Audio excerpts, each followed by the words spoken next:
इतने छोटे से राज्य में 3 नए मेडिकल कॉलेज, आज हरिद्वार मेडिकल कॉलेज का शिलान्यास भी किया गया है।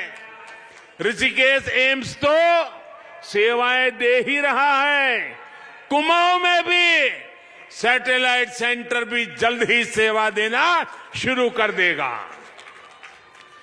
टीकाकरण के मामले में भी उत्तराखंड आज देश के अग्रणी राज्यों में है और इसके लिए मैं धामी जी को, उनके साथियों को, पूरी उत्तराखंड की सरकार को बधाई देता हूं।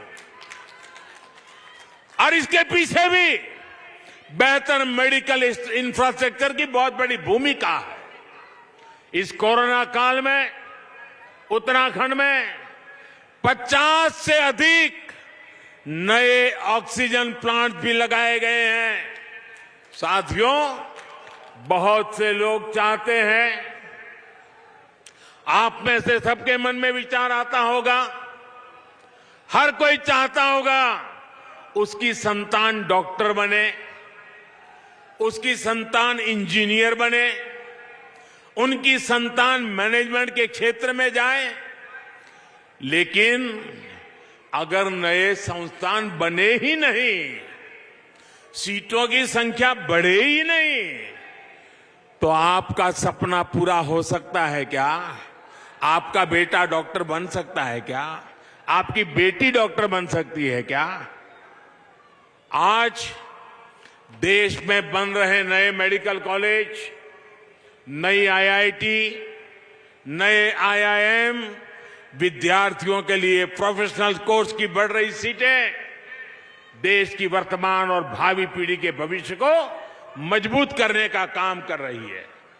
हम सामान्य मानवीय के सामर्थ्य को बढ़ाकर, उसे सशक्त करके, उसकी क्षमता बढ़ाकर, उसे सम्मान के साथ जीने के नए अवसर दे रहे हैं। साथियों, समय के साथ हमारे देश की राजनीति में अनेक प्रकार की विकृतियां आ गई है और आज इस बारे में भी मैं उत्तराखंड की पवित्र धरती पर कुछ बात बताना चाहता हूं। कुछ राजनीतिक दलों द्वारा समाज में भेद करके सिर्फ एक तबके को, चाहे वो अपनी जाति का हो, किसी खास धर्म का हो या अपने छोटे से इलाके के दायरे का हो, उसी की तरफ ध्यान देना, यही प्रयास हुए हैं और उसमें ही उनको वोट बैंक नजर आती है। इतना संभाल लो, वोट बैंक बना दो, गाड़ी चलती रहेगी। इन राजनीतिक दलों ने एक और तरीका भी अपनाया है। उनके ये विकृतियों का एक रूप ये भी है और वो रास्ता है जनता को मजबूत नहीं होने देना, बराबर कोशिश करना कि जनता कभी मजबूत ना हो जाए। वे तो यही चाहते रहे, ये जनता जनार्दन हमेशा मजबूर बनी रहे। मजबूर बनाओ, जनता को अपना मोहताज बनाओ ताकि उनका ताज सलामत रहे। इस विकृत राजनीति का आधार रहा कि लोगों की आवश्यकताएं पूरी ना करो, उन्हें आश्रित बनाकर रखो। इनके सारे प्रयास इसी दिशा में हुए कि जनता जनार्दन को ताकतवर नहीं बनने देना है।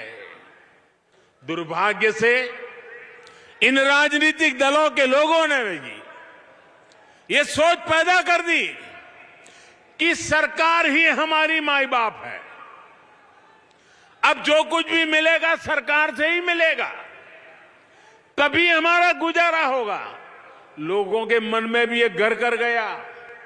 यानी एक तरह से देश के सामान्य मानवी का स्वाभिमान, उसका गौरव सोची समझी रणनीति के तहत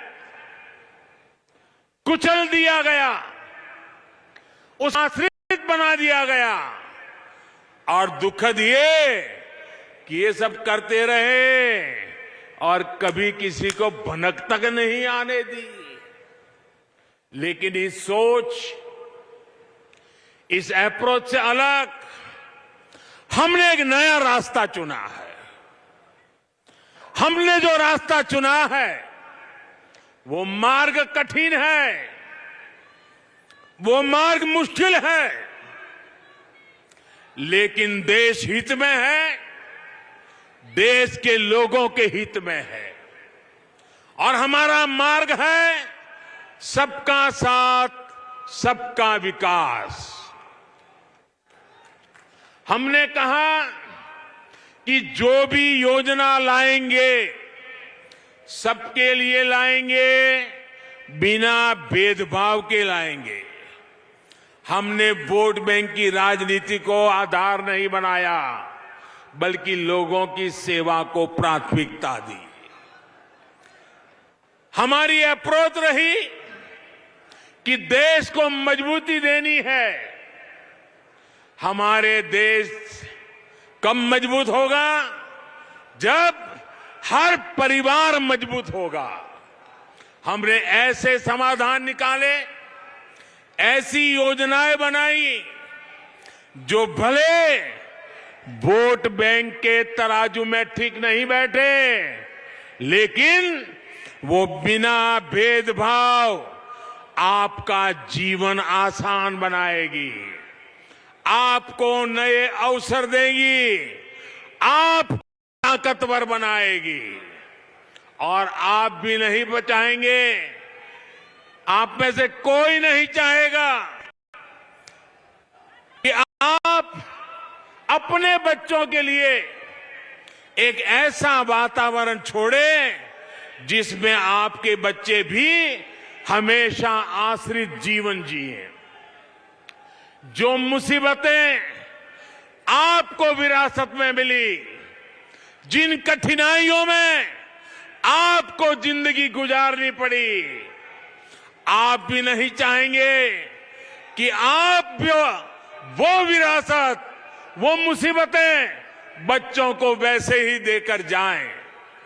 हम आपको आश्रित नहीं, आत्मनिर्भर बनाना चाहते हैं। जैसे हमने कहा था कि जो हमारा अन्नदाता है वो ऊर्जा दाता भी बने, तो इसके लिए हम खेत के किनारे मेड़ पर सोलर पैनल लगाने की कुसुम योजना लेकर के आए। इससे किसान को खेत में ही बिजली पैदा करने की सुविधा हुई। ना तो हमने किसान को किसी पर आश्रित किया और ना ही उसके मन में ये भाव आया कि मैं मुफ्त की बिजली ले रहा हूं। और इस प्रयास में भी उसको बिजली भी मिली और देश पर भी भार नहीं आया और वो एक तरह से आत्मनिर्भर बना। और ये योजना देश के कई जगह पे हमारे किसानों ने लागू की है। इसी तरह हमने देश भर में उजाला योजना शुरू की। कोशिश थी कि घरों में बिजली का बिल कम आए। इसके लिए देश भर में और यहां उत्तराखंड में करोड़ों एलईडी बल्ब दिए गए, करोड़ों।